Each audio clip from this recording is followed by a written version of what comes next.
So first off, on average, Arab Americans have much larger families than non-Arab Americans.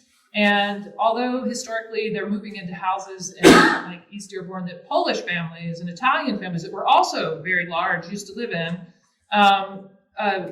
there's something about the extended family and the gregariousness of the Arab household and how your house is sort of always open to visitors and stuff like that. So people very quickly started using their basements to be the main room of the house people socialized in, because a basement is a big room. In East Dearborn, in the neighborhoods in East Dearborn, the rooms are kind of small and tight, and they're like little dining rooms, and the living room maybe isn't that big, and the tiny little kitchens that you can barely move in.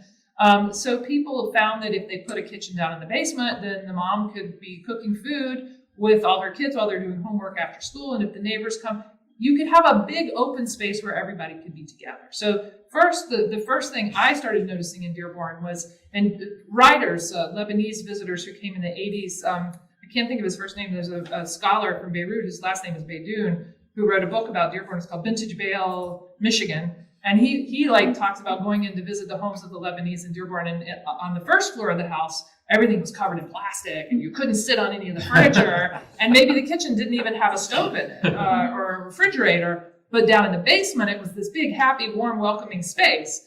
I started noticing that. But you also have in Dearborn a culture where people like to socialize with the nargila or the hookah. Right? So you're not going to smoke inside the house. So people started smoking maybe in their garages. The garage was kind of also a big open space. You could have people come.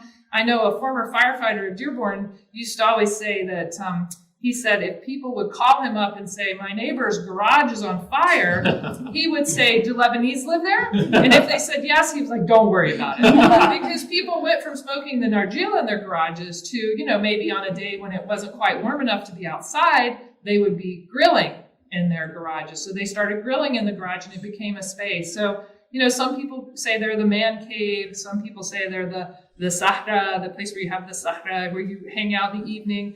But clearly